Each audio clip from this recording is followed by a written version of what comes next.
నమస్కారం వార్తలకు స్వాగతం ఈనాటి ముఖ్యాంశాలు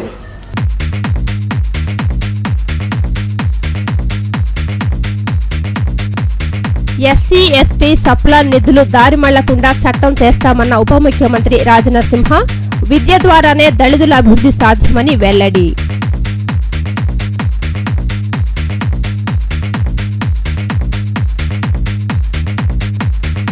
సైకో సాంబా ఆచూకీ కోసం విస్తృతంగా పోలీసులు తనిఖీలు లభ్యమైన సాంబా బేడీలు త్వరలోనే పట్టుకుంటామన్న పోలీసులు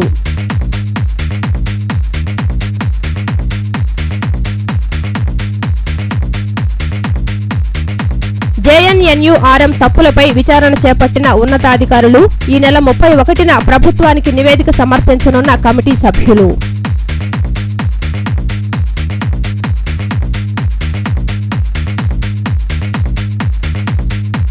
జిల్లాలో 27 మద్యం దుకాణాల ఏర్పాటుకు ప్రభుత్వం సన్నాహాలు కాంట్రాక్టు పద్ధతిన సిబ్బందిని నియమించే అవకాశం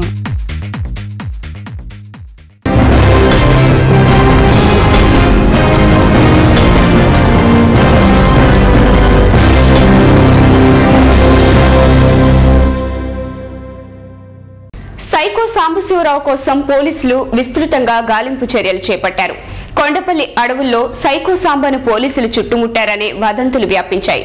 కాగా సైకో సాంబశివరావుకు వేసిన బేడీలు పోలీసులకు లభించాయి. సైకో సాంబశివరావు గుంటూరు కృష్ణ పోలీసులను ముప్పతిప్పలు పెడుతున్నాడు. గత 3 రోజులుగా 150 పోలీసు బృందాలు కొండపల్లి ఖిల్లా పరిసర ప్రాంతాల్లో గాలింపు చర్యలు చేపడుతున్నారు. కాగా సైకో సాంబశివరావుకు పోలీసులు వేసిన బేడీలు తాళాలు అడవుల్లో లభించాయి. సైకో సాంబాను పోలీసులు చుట్టుముట్టారనే వదంతులు వ్యాపించాయి. అయితే వదంతుల్ని పోలీసులు కొట్టిపారేశారు. సాంబా తమ అదుపులో లేడని ప్రకటించారు. సైకో సాంబా ఎప్పుడు వచ్చి దాడి చేస్తాడోననే భయంతో ఖిల్లా పరిసర ప్రాంత గ్రామాల మహిళలు భయాందోళనలకు గురవుతున్నారు. SC ST sub plan committee జిల్లా స్థాయి వర్క్ షాప్ సమావేశం నగరంలో జరిగింది.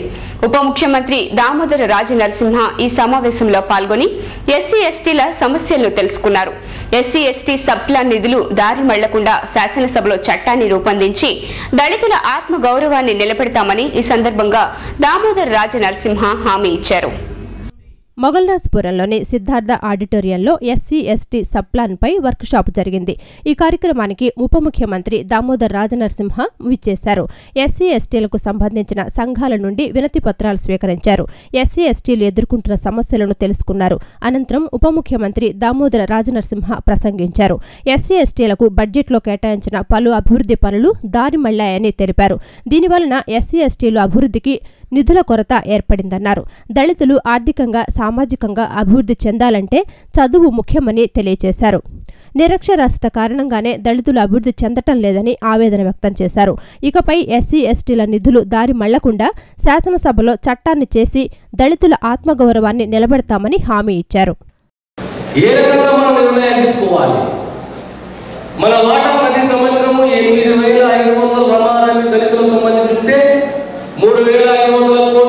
సంబంధించి అంటే 12,000 కోట్ల రూపాయల నిధులు మన దగ్గర ఉంటే మనం ఏ రంగానికి మొదట ప్రాధాన్యత ఇవ్వాలి.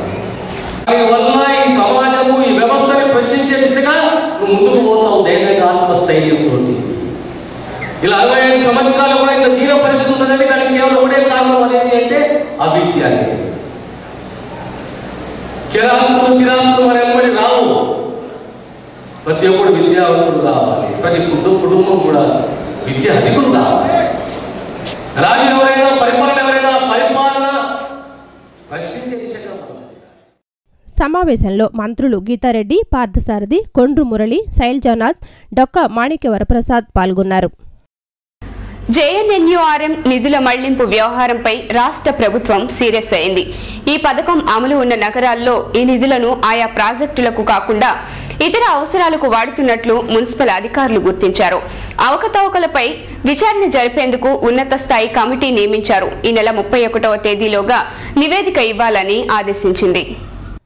రాష్ట్ర ప్రభుత్వం నుంచి 163 కోట్ల పెండింగ్ నిధుల కోసం రాజధానికి వెళ్లిన కార్పొరేషన్ అధికారులకు లేనిపోని తలనొప్పులు ఎదురయ్యాయి.